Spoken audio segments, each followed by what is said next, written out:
The sound you're hearing isn't just a pen scratching paper. It's the sound of a cage door swinging open. On the 80th floor of the Thorne Tower, Elara Thorne just signed away her marriage to billionaire titan Marcus Thorne. He's smug. His mistress is already picking out china. His lawyers from the Shark Tank at Skadden Arps are smirking. They think she's a fool. They think she just settled for pennies. But they missed one thing. They never wondered why she was smiling. The biggest mistakes are the ones you make when you think you've already won. The silence in the conference room was as thick and expensive as the Persian silk rug underfoot. It was a silence worth millions, curated by soundproofed windows that muted the roar of New York City 80 floors below. Sunlight fractured by the skyline glinted off the chrome legs of the Eames chairs and the suffocatingly large dark mahogany table. At the head of this table sat Marcus Thorne. Marcus wasn't just a man. He was an entity, a walking, talking corporation of ego and ambition, wrapped in a custom Tom Ford suit that cost more than a teacher's annual salary. His hair, a distinguished silver at the temples, was perfectly coiffed. He was checking his Patek Philippe, a Nautilus blue face, with an air of exaggerated boredom. He was a man who hated being made to wait, even for his own triumph. Across from him sat his legal team, a trio of sharks in human skin, from the prestigious law firm Skadden Arps Slate, Mega and Flom. Their leader, a man named Mr. Grossman, had a face like a clenched fist. They had folders open, but it was just for show. The deal was done. And then there was Elara. She was the antithesis of the room. While they were all hard angles and dark wool, she was a whisper of soft power. She wore a simple cream-colored sheath dress by the row.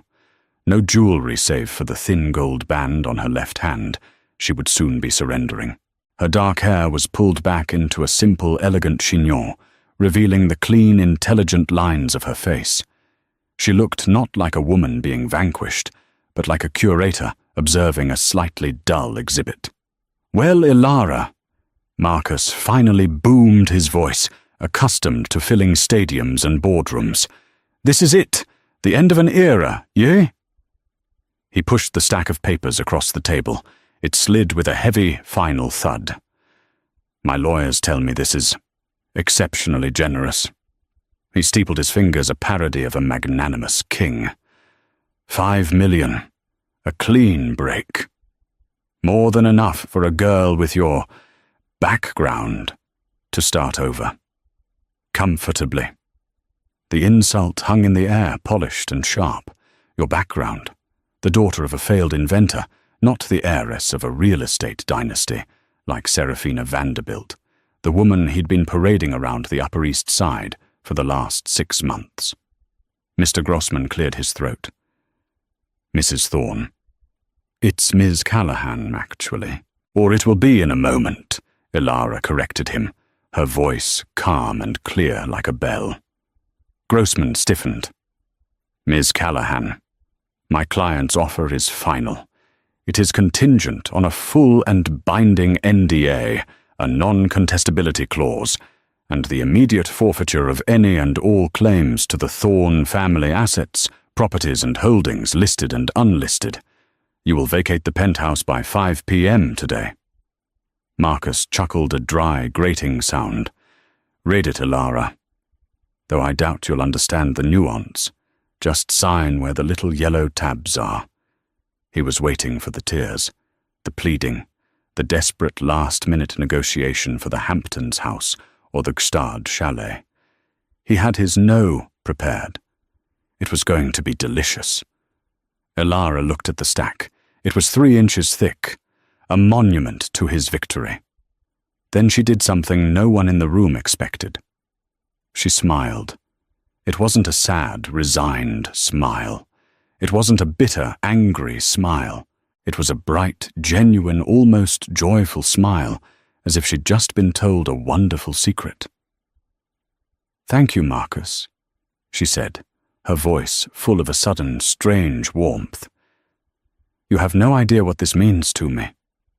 She picked up the platinum-plated Mont Blanc pen provided. She didn't read a single line. She didn't even glance at the summary. She flipped straight to the last page. Thud. Marcus's triumphant smirk flickered. Swish. Mr. Grossman's eyes widened a fraction of a millimeter. Ilara's hand was steady. She signed her name Ilara Callahan with a bold, definitive flourish. She capped the pen, placing it neatly beside the document. There. The silence that followed was different. The expensive, curated silence was gone. This was a new silence, sharp and jagged with confusion. Marcus stared at her. This wasn't the script. She was supposed to be a puddle. She was supposed to be broken. "That's it," he stammered, the first crack in his flawless facade. You didn't even read it." "I don't need to," Ilara said, standing up. She smoothed the front of her dress. "You said it yourself. It's a clean break. And frankly, Marcus, I am desperate to be clean." She turned to Mr. Grossman. "My lawyer, Mr. Arthur Harrison, has a copy. He advised me to sign." Grossman's blood ran cold. Arthur Harrison. The quiet, unassuming probate lawyer. Why would he be involved? He wasn't a divorce shark. This was a mismatch. Ilara walked to the door. Her heels made a sharp, definitive click-clack on the imported marble floor. "Ilara, wait." Marcus called out, a note of unease creeping into his voice. "The $5 million. My accountant will wire it." "Oh, keep it," Ilara said, turning her hand on the ornate brass handle. Her smile was blinding now. "Consider it a tip for services rendered. After all, you taught me so much." She opened the door and walked out, leaving the most powerful man in New York and his $3,000 an hour lawyers sitting in a room that suddenly felt like a tomb. What the hell just happened?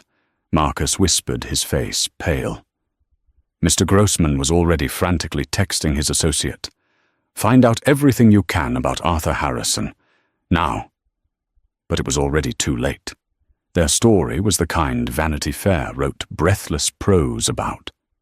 Marcus Thorne, the 45-year-old self-made real estate and tech mogul, and Ilara Callahan, the 28-year-old associate curator at the Guggenheim, with a brilliant mind for modern art, and a past she kept politely vague.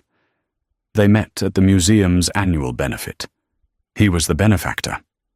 She was the one who explained to him with devastating quiet intelligence why the Jackson Pollock he'd just acquired wasn't just splatter paint, but a revolutionary act of physical memory. He was obsessed. He hadn't encountered a mind like hers, one that didn't just fawn or flatter. She challenged him. When he tried to buy a piece she wanted for the museum, she out-negotiated his private buyer. When he tried to impress her by listing his assets, she'd countered by quoting Foucault. He'd pursued her with the same ruthless focus he used for a hostile takeover. It wasn't a courtship. It was a siege. There were dinners at per se impromptu trips to Paris, to see the new wing at the Louvre, and a waterfall of gifts. A Patek Philippe watch, a custom Bentley, a rare first edition of Ulysses. Ilara wasn't naive, but she was hopeful. She saw the brilliant, driven man beneath the billionaire armor, and her own life had been one of quiet struggle. Her father, a brilliant but gentle engineer named Dr. James Callahan, had lost his small tech company, Callahan Innovations, years ago in a brutal corporate buyout. He'd died 6 months later, heartbroken and broke. Ilara had put herself through school, vowing to one day buy back his legacy. Marcus felt like security. He felt like a fortress. She married him at a lavish $10 million wedding in the Hamptons. The press called her Cinderella. But a fortress, she learned, is just a polite word for a prison. The golden cage snapped shut almost immediately. Her job at the Guggenheim. "Darling, a Thorne doesn't work. You're a philanthropist now. You can run my foundation." The foundation, she quickly discovered, was a PR machine with a board of his sycophantic yes-men. Her friends, a bit common. "Don't you think you're meeting with royalty now, Elara? Your old college roommate? What's her name? She just doesn't fit." The control was subtle at first. It was wrapped in the guise of luxury. "Don't worry about driving. I have a full-time driver for you." So he always knew where she was. "My personal shopper will stock your closet.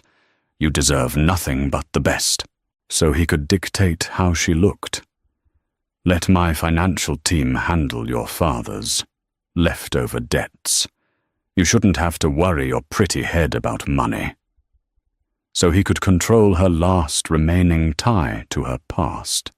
The man she thought she saw beneath the armor wasn't there. There was just more armor all the way down. The breaking point didn't come with a bang. It came with a bracelet. It was 6 months ago at his 48th birthday gala. He had been distant, locked in his study for weeks, closing a big deal. She was playing the perfect hostess in a breathtaking Oscar de la Renta gown when she saw it.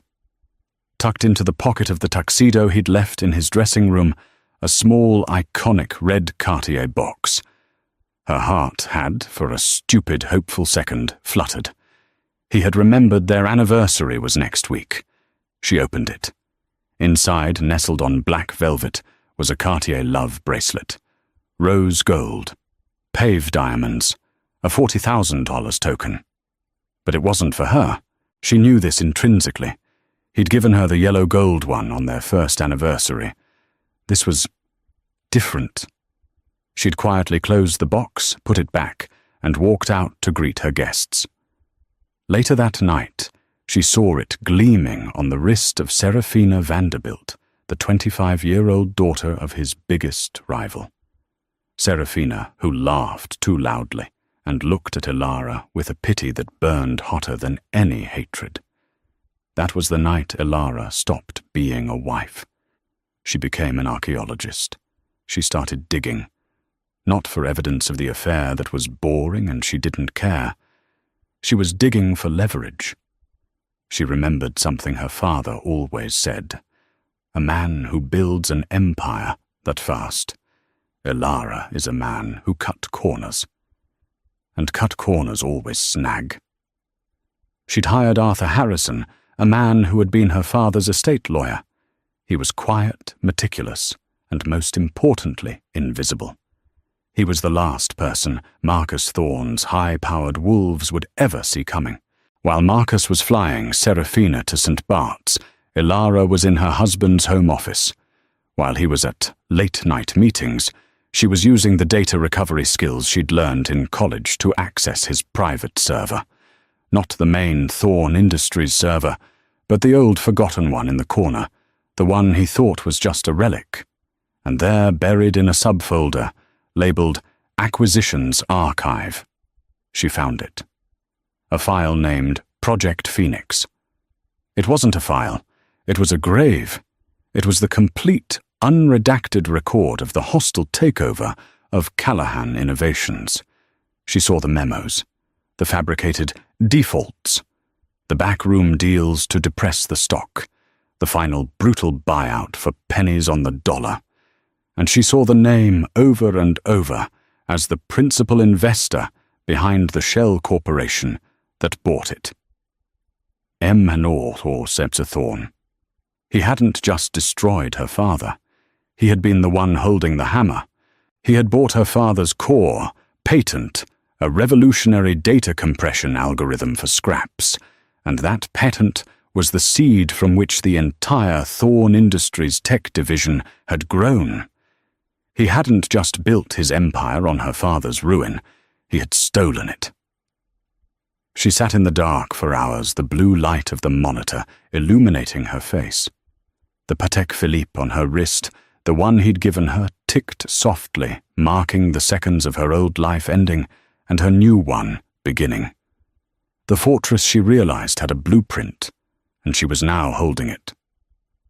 "My lawyers tell me this is exceptionally generous," he had said.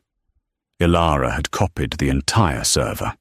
She backed it up onto a separate encrypted drive. She gave one to Arthur. The other she kept. The 5 million was an insult. The divorce, a distraction. She wasn't after his money. She was after his spine. The elevator ride down from the 80th floor was silent. Ilara stood at the back, a small, satisfied smile playing on her lips. A few associates, recognizing her, offered nervous, tight-lipped nods. They all knew. The divorce had been the juiciest gossip in the New York Post's page 6 for weeks. They saw a woman exiting the building for the last time with nothing but the very expensive clothes on her back. Ilara saw the finish line. She bypassed the main lobby with its towering, sterile sculpture. One of hers, she'd ironically curated it. She took the private elevator, the one with the biometric scanner, down to P1, the executive garage. This was Marcus's holy of holies, a climate-controlled, museum-grade showroom for his car collection, his babies. A line of Ferraris, a vintage Aston Martin DB5, a muscular Bugatti Veyron, and in the center, under a dedicated spotlight, was his crown jewel, the one-of-one, bespoke Rolls-Royce boat tail, commissioned for a rumored $28 million since it was the most expensive new car on Earth. Its color was a unique, shimmering thorn blue, a color he'd spent $1 million developing.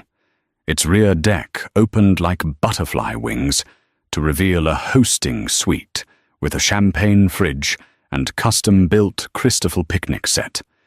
It was the ultimate symbol of his grotesque, suffocating wealth. As Ilara approached it, her heels clicking in the cavernous silence, a voice barked, "Ma'am, stop." Two of Marcus's personal security team, beefy men in black suits with discreet earpieces, moved to intercept her. Mrs. Thorne, the lead one named Frank, set his face a mask of professional regret. You don't have access to this level anymore.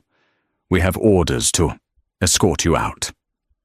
"That's Miss Callahan, Frank," Ilara said sweetly. "And I'm not here for the other cars. I'm just here for mine." She continued walking toward the boat tail. Frank physically blocked her path. "Ma'am, I can't let you do that. Mr. Thorne's orders were explicit. You are to leave the premises. A cab has been called for you." "A cab? How very practical," Ilara sighed. "Frank, you're a good employee, but you're paid by Mr. Thorne. I, on the other hand, am paid by no one, which means I have nothing to lose. Please step aside." "Ma'am." Just then, the private elevator dinged.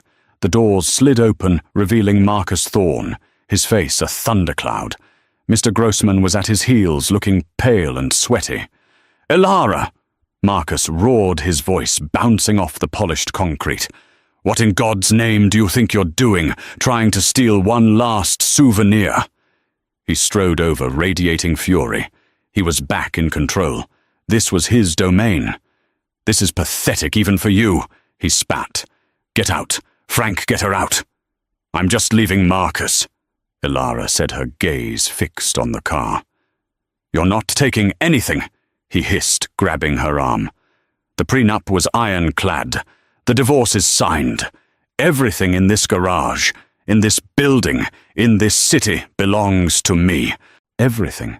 Ilara asked, her voice dangerously quiet. "Are you sure about that?"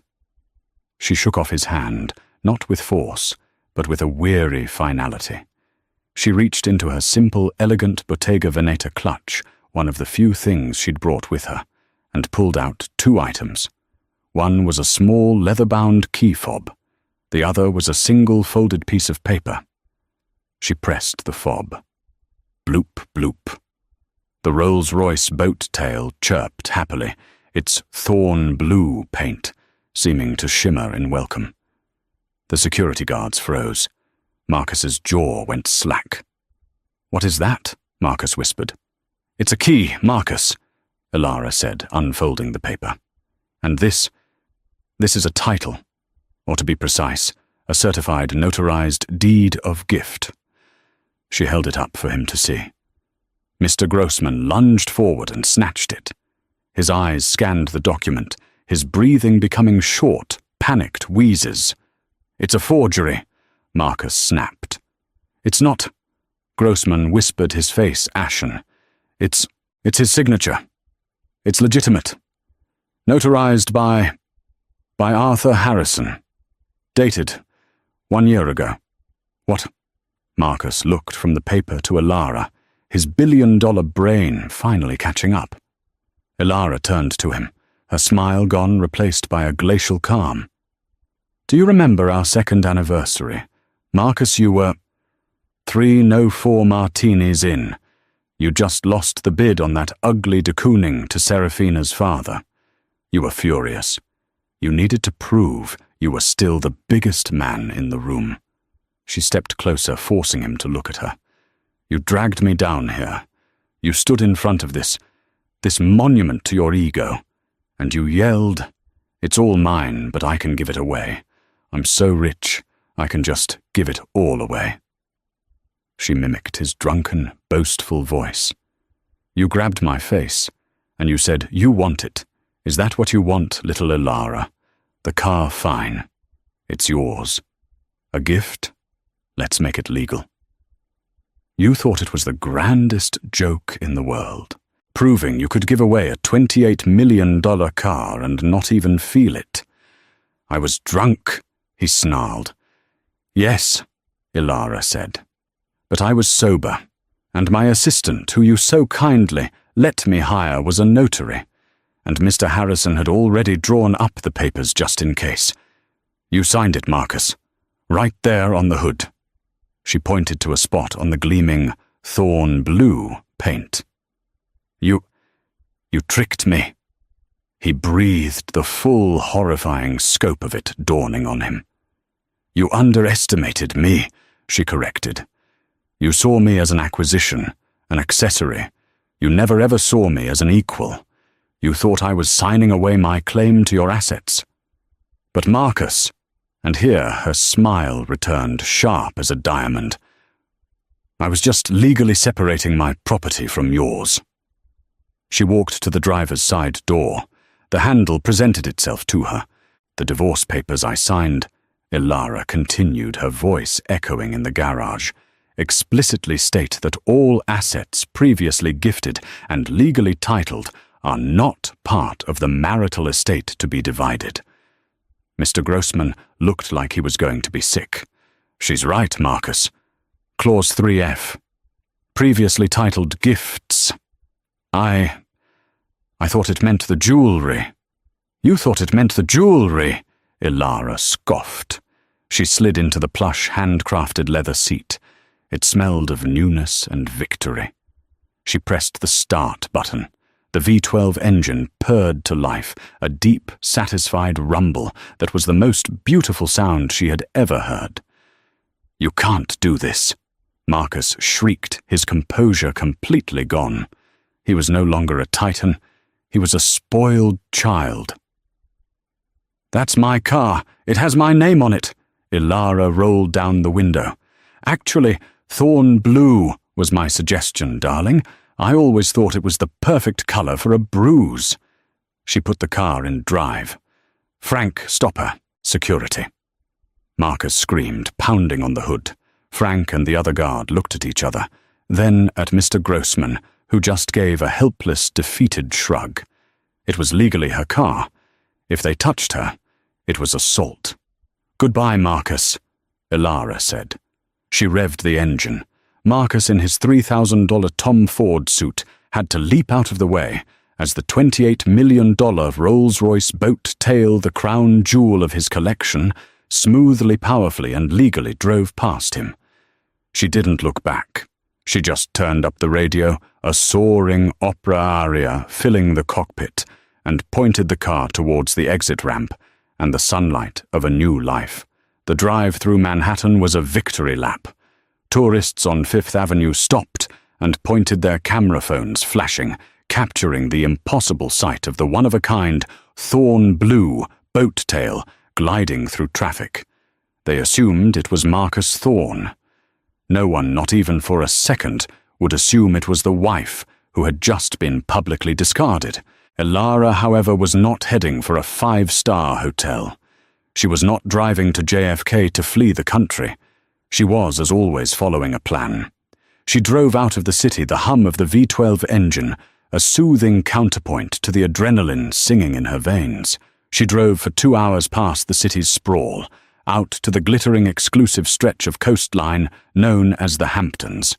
She didn't drive to the massive, sterile, glass and steel monstrosity that Marcus called his summer White House, that she knew would be the first place he'd send his lawyers. Instead, she pulled into the long gravel driveway of a much smaller, more elegant estate. A classic shingle-style home in Sagaponack, nestled behind ancient weeping willow trees. It was the one property Marcus had bought found too quaint and too old, and had promptly forgotten about letting it fall into disrepair. Or so he thought, as Elara parked the boat tail in the newly built, temperature-controlled 4-car garage. The main house's lights flickered on. The door opened, and Arthur Harrison stepped out onto the wraparound porch. He was a man in his late 60s, with a shock of white hair and a kind, unassuming face. He was holding 2 glasses of champagne. "Right on time, Miss Callahan?" he said, his eyes twinkling. "Please, Arthur, it's Elara." She took the glass, the crystal cool against her skin. "To clause 3F. To clause 3F, he agreed, and they toasted. The champagne was a Dom Perignon 2008, vintage. He was surprised, Elara said, taking a sip. "I imagine he was," Arthur chuckled. "But the car, my dear, was just the appetizer. Shall we review the main course?" They walked inside. The house was not the wreck Marcus believed it to. For the last 6 months, Elara had been using her foundation money, the one thing Marcus encouraged her to spend, to secretly restore it. It was now a state-of-the-art command center, hidden behind the facade of old money charm. In the study, what was once a library was now a wall of monitors. "The moment you signed those papers," Arthur said, pointing to a screen, a series of preset triggers were activated. As you know, Marcus's generous divorce settlement was contingent on a full NDA, but that NDA only covers the marriage. It specifically, per his lawyer's drafting, does not cover any information pertaining to illegal business activities, as that would be obstruction of justice. Mr. Grossman's one moment of ethical lawyering, Elara mused. Precisely. He was protecting himself from being an accessory. He never dreamed you would be the one to have the evidence. Arthur pointed to another screen. Now the car was lovely, but the house we are currently standing in, this is the real victory of Clause 3F. Elara smiled. The forgotten properties. Indeed, when Marcus's team drew up the asset list, they used his primary financial report. They listed the penthouse, the Hamptons, White House, the Gstad Chalet, the Jet. They did not list this house, nor the small art storage warehouse in Brooklyn, both of which Marcus had transferred into a shell LLC, Callahan Holdings, to write off as a loss 6 years ago. He put them in my name to hide them from his partners, Elara said, remembering the day. He'd made her sign a stack of papers telling her it was boring tax stuff. He did, Arthur confirmed. He used your maiden name, thinking it was clever, but by doing so he legally established them as your sole and separate property long before the marriage.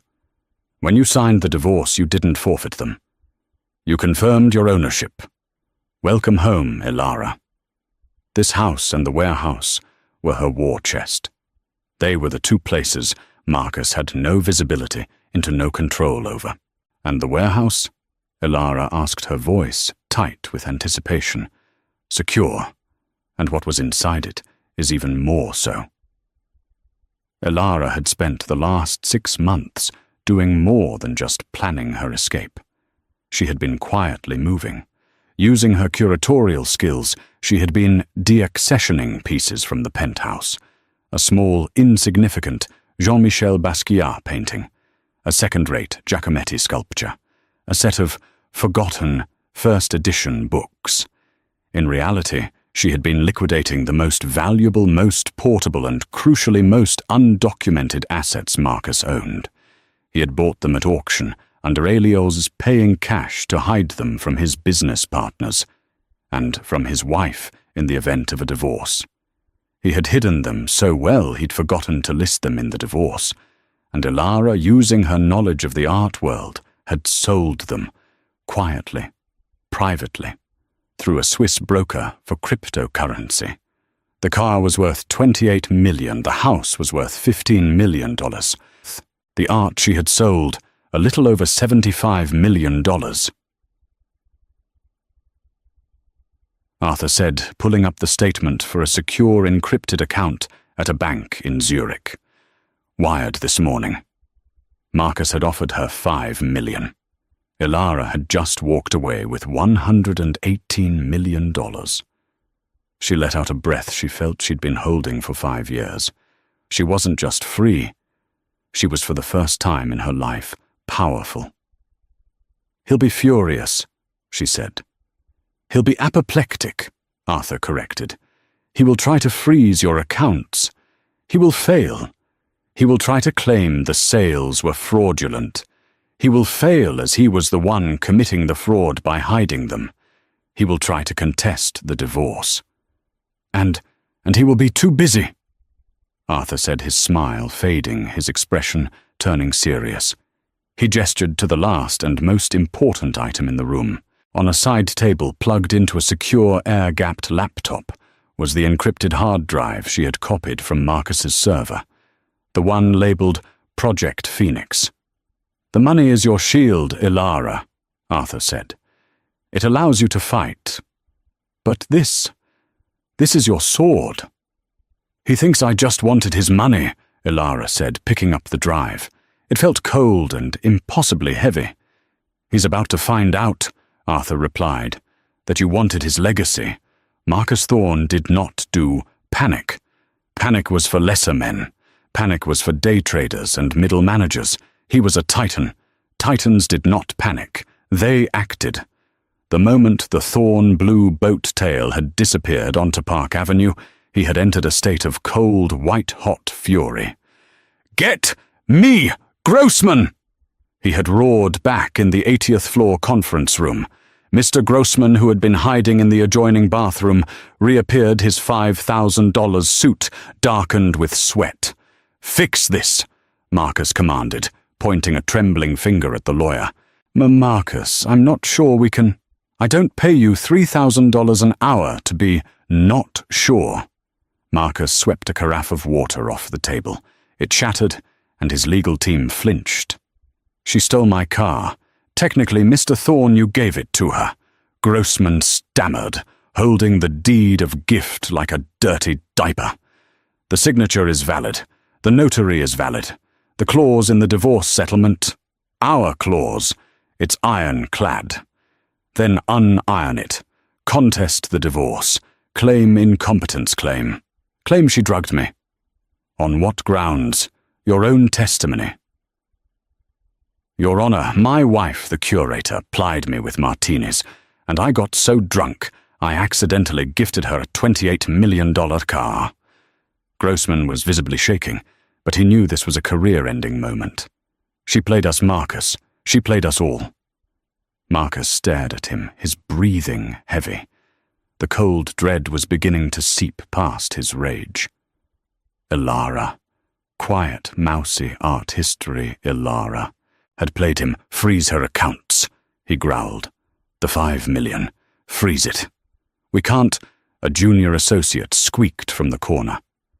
Marcus's gaze snapped to him. She never accepted the wire. She never gave us her bank details." "The old accounts, then. The joint accounts. The household account. Empty," the associate said, staring at his laptop. "All of them. Drained over the last 6 months. Small, non-flagged withdrawals. The final one for $10,000 was made 1 hour ago. Where? Cash, the associate whispered. All of it. Untraceable. Marcus sank into his chair. The 80th floor view suddenly seemed dizzying. He had been robbed. But how? Serafina, he muttered. He needed comfort. He needed his adoring, simple, predictable mistress. He pulled out his phone. Serafina Vanderbilt was at the penthouse. She was, as he had instructed, not to be there for the signing, but was to arrive at 5:01 p.m. for the victory champagne. She was at this very moment in Ilara's her new closet, trying on Ilara's collection of Birkin bags. The phone rang. "Marcus, darling," she trilled. "Is the witch gone? I'm trying to decide if I should keep this awful orange crocodile or just burn it." "Sarah, listen to me," Marcus said, his voice strained. "Ilara, she did something. Did what cry all over your suit? Don't worry, darling, I'll buy you a new one." She took the boat tail. The line went silent. "What that? That joke of a car? The blue one? Why, it doesn't even match her shoes." "She stole it, Sarah. She claims I gave it to her."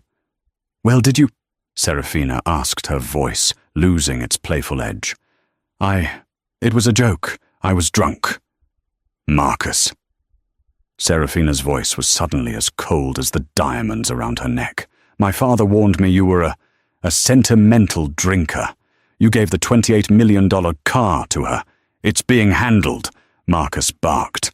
"My lawyers are on it.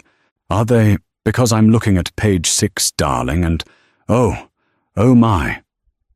"What?" "Someone's just snapped a photo of it. Parked in Sagaponack, outside that dumpy old house you couldn't sell. Why would she go, oh? Oh, what?" Marcus roared. "It's just the caption," Serafina said, a new sharp note of calculation in her voice. "It says Ilara Thorne's new ride, or just a visit to her other Hamptons property." Marcus's blood turned to ice. "What? Property? The LLC, Marcus Serafina," said her voice dripping with contempt. "The Callahan Holdings one. The one you put in her name to hide from me, from my father. The one I told you was sloppy. She can't. That's my house. Is it Marcus is your name on the deed, or is hers?" Marcus dropped the phone. He looked at Grossman, his face a mask of primal terror. "Get the asset list, the full list, the shell companies. Get it now." The junior associate was already typing. His face went from pale to ghostly white. "Mr. Thorne," he stammered. "Callahan Holdings, LLC. It also owns a warehouse in Brooklyn, a large one. The tax filings list its contents as archival art storage." Marcus's vision tunneled. The Basquiat, the Giacometti, the other things, the cash purchases, the pieces he was holding for a rainy day. Call the warehouse," he screamed. It's empty, sir," the associate said, reading a report. "The LLC terminated its lease this morning. The property was sold. A cash buyer." Marcus Thorne finally did something he never did. He panicked. He stood up his chair, toppling over. He ran from the room. He ran to the elevator. He had to get to the warehouse. He had to. See. He left Mr. Grossman and his team standing in the wrecked conference room. "My God," Grossman said, sitting down heavily. "She didn't just take the car." "What did she do?" the associate asked, his hands shaking. Grossman looked at the signed divorce papers at Ilara's confident flowing signature. "She didn't take his money," Grossman whispered, the horrifying, beautiful, terrible truth dawning on him. "She took her money. She just let him think it was his for 5 years." He looked up, a strange, terrifying respect in his eyes. The man just lost over $100 million and paid his wife $5 million for the privilege of her letting him. He picked up the phone. clear my schedule for the next decade. And get me Arthur Harrison's number, not for a lawsuit, for a job application. The sun was setting over the Sagaponack Inlet, painting the sky in violent, beautiful strokes of orange and purple. Elara stood on the porch, the breeze from the ocean cool on her face. The $118 million was in her account. The $28 million car was in her garage. The $15 million house was secure under her feet. She had won. She had eviscerated him. So why did she feel incomplete? "The shield is in place," Arthur Harrison said, joining her. He'd traded his suit for a comfortable cashmere sweater. "Now are you truly ready to use the sword?" Elara looked at him. Arthur wasn't just her lawyer. He had been her father's. He had watched helpless as Marcus Thorne's shell corporations had torn James Callahan's company apart, shred by shred. He had held Elara's hand at the funeral. This wasn't just a case for him either. This was a redemption. "He thinks this was about the money," Elara said, her voice low. "He thinks this was a high-stakes robbery. He's furious, but he's relieved. He's thinking, I lost $100 million, but I still have my billions. I still have my empire." "He's a fool," Arthur said. "He's a monster," Elara countered. "And he's about to find out what I really bought with my time." She turned and walked back into the study, to the secure, air-gapped laptop. She picked up the encrypted hard drive. Project Phoenix. She slotted it in. After a series of passwords, the drive mounted. It wasn't just a file. It was a digital copy of a physical ledger, a dark green cloth-bound book that Marcus Thorne in his early pre-Titan days had foolishly meticulously kept. He thought he had destroyed it. But he had only destroyed the book. He had kept the digital scan on that old server, a trophy of his first kill, too arrogant to believe anyone would ever find it or understand it. But Elara understood, because she had spent the last 5 years of her marriage not just learning art, but learning him, learning his business, learning his code. The file opened. It was, as she remembered, a line-by-line, date-by-date accounting of the real story of Thorne Industries, and it all started with Callahan Innovations. The ledger showed in Marcus's own handwriting the payments to a New York Post reporter to plant stories about Callahan's financial instability. It showed the wire transfers to a ratings agency analyst to downgrade Callahan's credit. It showed the illegal stock shorting scheme designed to trigger a margin call and force a default. It was a step-by-step guide how to murder a company. And at the very end, the smoking gun, the acquisition file. It showed the shell company bought Callahan Innovations and its one priceless asset, the CCOM, or Callahan Compression Algorithm, for $1.2 million. The very next page was the valuation file. A different analyst paid by Marcus, valuing that same algorithm, now that it was owned by Thorne Tech at $400 million. He hadn't built an empire, he had stolen one, and he had murdered her father in the process. "This is enough to ruin him," Arthur said, his voice thick. "The SEC, the Southern District of New York. They will have a field day. He'll be buried in lawsuits for a generation." "Lawsuits?" Elara turned, and the look on her face was not one of victory. It was one of pure, righteous fury. "He gets lawsuits. He gets to pay a fine. He gets to declare bankruptcy and start over in Dubai. No." She shook her head. "No. That's not justice. That's a cost of business." "Elara, what are you saying?" She scrolled to the other files on the drive, the ones after Project Phoenix, because a man who cheats once cheats always. Project Phoenix, she said, was his first kill, but it wasn't his last. The screen flickered, showing file after file. Project Jupiter, Project Midas, Project Valkyrie. all of them the same template. Find a small, innovative company, fabricate a default, depress the stock, buy it for scrap, steal the IP. He didn't just steal from my father, Arthur. Elara said, her voice shaking. He stole from dozens of them. He's not a builder. He's a vulture. He built Thorn Industries, the entire tech division, on a graveyard. My God, Arthur breathed. I don't just want to ruin him, Elara said, her eyes fixed on the screen. I want to undo all of it. She looked up at Arthur. He gave me 5 million. I walked away with 118 million. But that's not the real number. What do you mean? The Callahan compression algorithm, she said, pointing to the line item. He stole it, but he never improved it. He just used it. His engineers in the 20 years since have just been bolting things onto it. It's the core of his entire Thorn net, his cloud computing, his data centers, his streaming service, all of it. Elara, Arthur said, a new dawning horror in his voice. What did you do? I updated it, Elara whispered. My father.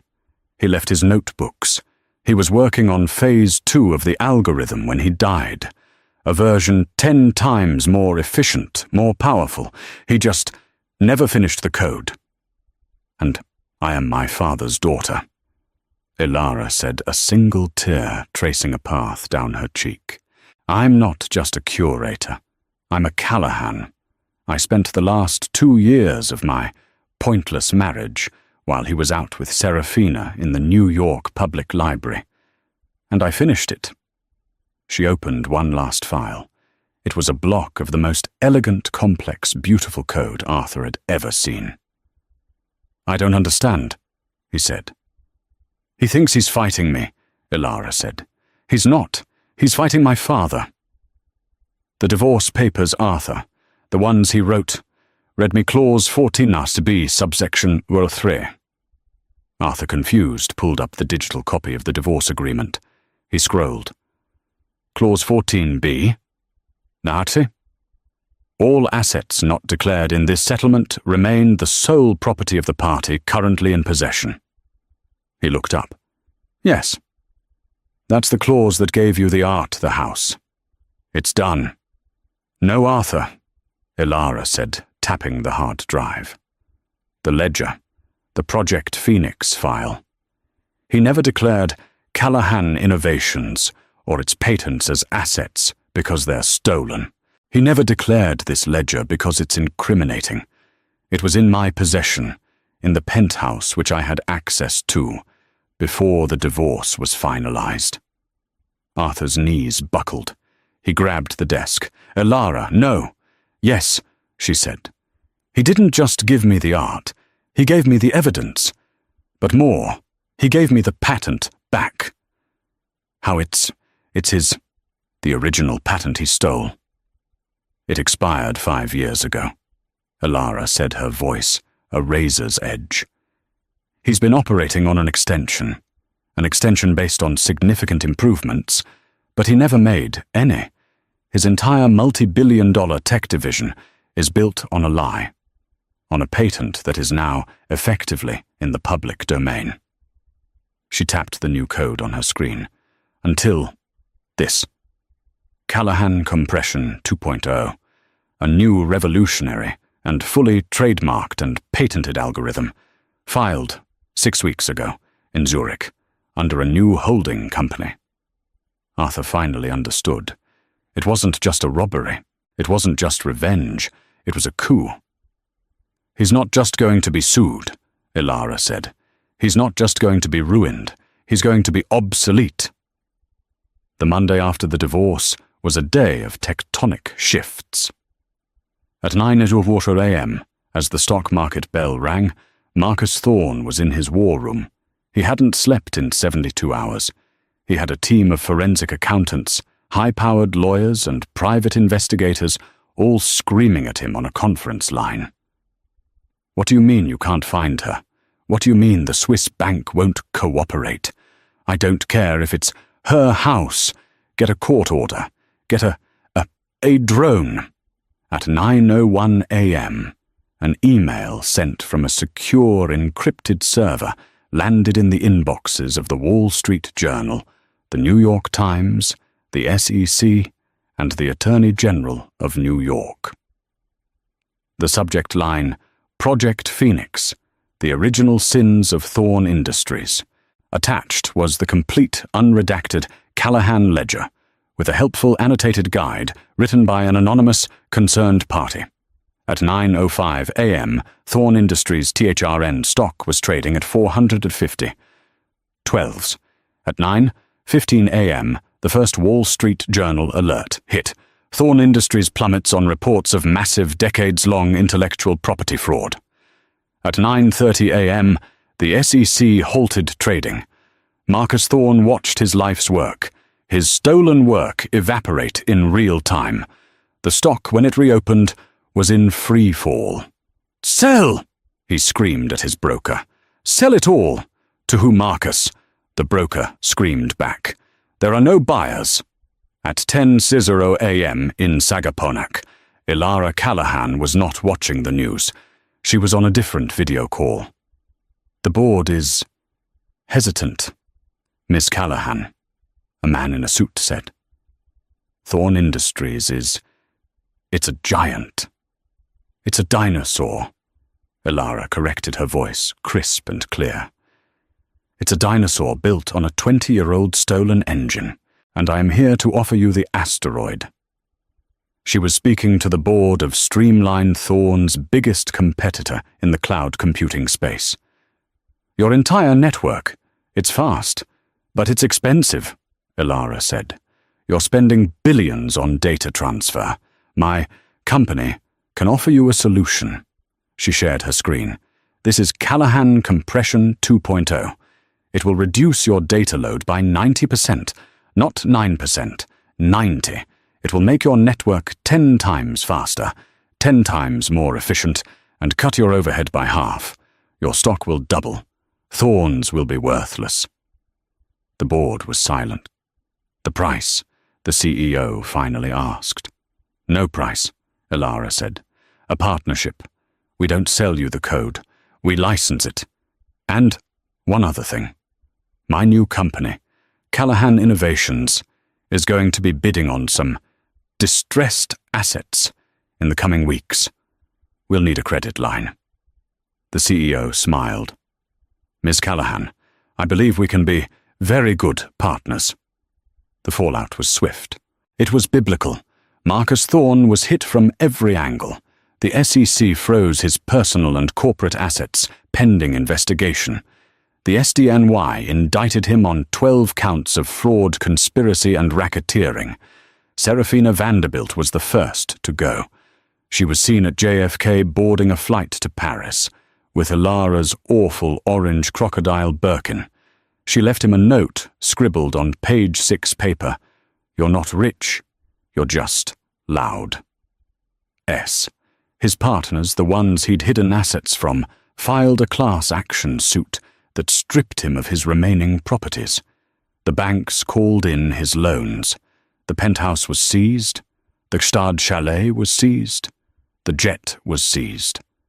Within a month, Marcus Thorn, the titan, the billionaire, the king, was nothing. He was a man in an ill-fitting suit, hounded by paparazzi as he entered a courthouse, his only remaining asset, the Patek Philippe, on his wrist. And even that, he knew, would be gone by sundown. The final scene took place 6 months later. It was a crisp autumn day. A federal auction was being held on the steps of the New York County Courthouse. The assets of the Thorn Industries bankruptcy were being sold for scrap. "Lot 42A, the auctioneer called out. The original Thorn Tower building, an iconic piece of the New York skyline. Do I hear $100 million or silence? The building was a toxic asset tied up in lawsuits. 50 million silence. Come on, people. 10 million, $1, a voice called out from the back. The crowd turned. A woman in a sharp, elegant navy blue suit stepped forward. She removed her sunglasses. It was Ilara Callahan. The auctioneer stared. "Ma'am, that's not a serious bid. It's a more serious bid than Mr. Thorne's was when he bought my father's company," Elara said, her voice carrying in the sudden hush. $1 for the building, and $100 for the Thorne Industries name and all associated intellectual property. A man ran up to the auctioneer, whispering frantically. The auctioneer paled. The man was from Streamline. He was explaining that Elara's new company, Callahan Innovations, backed by Streamline, was the only entity not currently suing the Thorne estate. In fact, as the primary patent holder, they were the estate's single largest creditor. She wasn't bidding. She was collecting. "Sold," the auctioneer squeaked, banging his gavel. To Callahan Innovations for $101. Elara nodded. She put her sunglasses back on. She didn't look at the building.